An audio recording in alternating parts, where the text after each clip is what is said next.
All right. Well, I'm Aiden Krabiak. I am the project lead on Pulse. I am here today with Seth Allison and Stephen Kano, who is my lead designer and lead programmer. So we're just going to talk to you a little bit about what Pulse is and where we are at with the project so far, about 3.5 weeks in. And this is actually the first game that FIEA has done that is a sports game. So we went ahead and generated a little bit of a FIEA sports logo to start with that. So what is Pulse? Pulse is going to be a futuristic sports game. It's 4-on-4. All the different players are played by an actual person. This is somewhat, because it's a student game, and we do have some limitations with that. But what's our goal? What's our razor statement? This is the sport, and you're the star. So we're trying to build everything so that you're the focus of the attention, and no matter which position you're playing on the field, you feel like you're an integral part, and you are an integral part of the experience. And so one of the areas that starts with is art. Right from the beginning, we wanted everything to have that huge sense of scale. So this is our stadium concept right there. A little bit futuristic, like I said, futuristic sports game. But you can see right down in the center there is where you're actually going to be able to play. And unlike in most sports games, you can look up at any time and just see that you are just surrounded by, ideally, hundreds of thousands of people looking down at you. You've got all kinds of advertisements going on. You can look up at the big screen, working on a kind of separate camera so we can get some very cool different shots going on. And here you go is just a little bit of concept art from being inside of the stadium, having the force field on the outside. Somebody makes a big play, a whole lot of camera tricks going on, all that stuff. And in terms of how we're making the actual field itself, we're doing it in modular chunks. This is just some concept art for the outside walls, and we're doing that so that our designers can kind of, within the given area that we've allowed for the actual stadium, they can maneuver things around to make sure it plays well in terms of space. Another big focus is the different equipment that our characters are going to be playing. We have a variety of different character classes, and we want them to have a very iconic look. So even at a distance, you can have an understanding. You see what kind of armor they're wearing, you see what kind of person it is, and you know what to expect out of that individual. And so from here, to talk a little bit more about our actual classes, this is Seth Allison, again, the lead designer. Here we go. Hey guys, as Aiden introduced me, I'm the lead designer on Pulse, and what I'm talking about is we started off with an idea of maybe having RPG elements similar to maybe like a Call of Duty game where you sort of just play a soldier or play a player in the game, and you can do a little bit of player advancement yourself. What we decided to go with was more of a class-based system, similar actually to Team Fortress 2 is one of the original inspirations we did. We're calling them positions to keep it. We want to keep the sports terminology thematic. I mean, part of the immersion of the game is making you feel like you're actually in this new sport. So instead of calling things character classes or any sort of things that call back to RPG games, it sort of breaks that fourth wall, sort of takes you out of it. So we really want to make sure that you feel like you're in a sport, and that even little things like the words we use to describe them are consistent. So this is kind of an art inspiration collage that we put together for some of the different positions, kind of give you an idea of what they're going to look like, both using actual people models and then sort of just iconic inspirations, things like Mega Man and the Thing down there.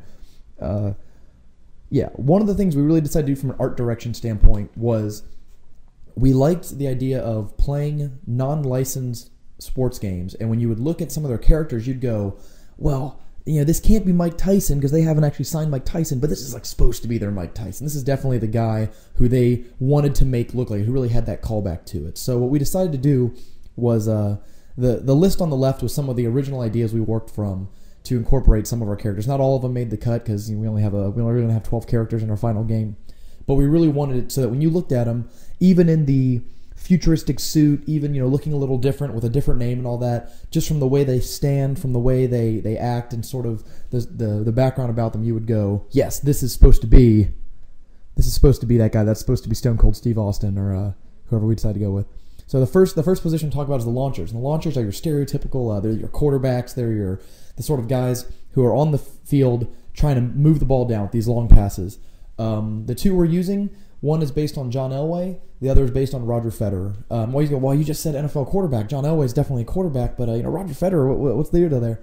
What we really wanted to do is not just make this a football game. We didn't want everyone to be pulled straight from one sport. We tried to incorporate as many sports as possible, and we really wanted that iconic look. We like John Elway more than a lot of our quarterbacks. John Elway looks like John Elway.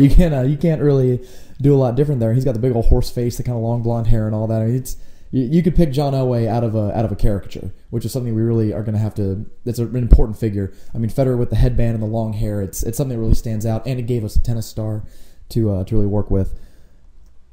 Shooters is really kind of more your basketball style play.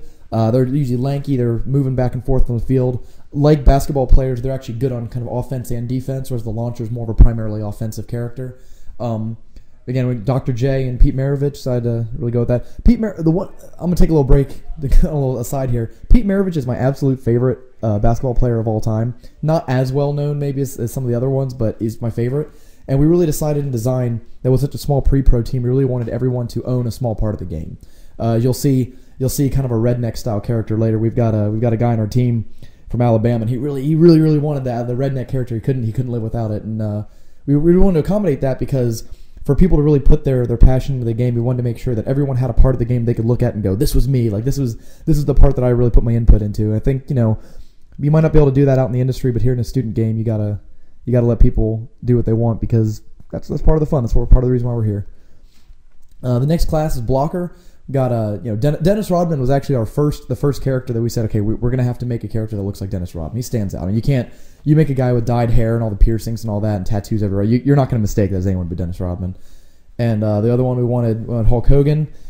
What we really wanted to do was make sure that you notice that each of the characters have a team they play for and all that. We actually wrote a lot of background for all these characters, making sure that they each had their own personality and all. So when the character models are doing it, they really have something they can imitate. The defender is going to be your stereotypical kind of big defensive guy. Runners, kind of your NFL style running back. They're going to be short, fast everywhere. I really wanted to keep a lot of the character to them. But remember, all these characters have backstories and stuff, which kind of gives it a little bit. It creates the background of the game for you without having to go through long story aspects, which sports games really don't have the option of doing. The final position is the headhunter, sort of like your linebacker, your tough guy, the sort of enforcer on the court. And I'm going to pass it back off to project lead Aiden, and he's going to take us to the next section. All right, thanks, Seth. I'm going to go ahead and bring up our in-game, see the status of where we're at with that so far. While I was bringing that up for you, last kind of core aspect of the game that we haven't talked about is how these classes are actually differentiated. And that's that they all focus around different attraction and repulsion, ways that they can interact. For example, the launcher can repulse to the side, and that kind of opens up his big ability where he has, the dynamite pass, the big arm to make the big passes. So we're going into the game here, see a little bit of the front end that we've worked on so far. All right. And to kind of talk about a little bit of the technical side as far as where we're at so far, this is Stephen Kano. Hi there. While we're watching the game, I'd like to give you guys an update of where we're at right now, with about the 4-week mark.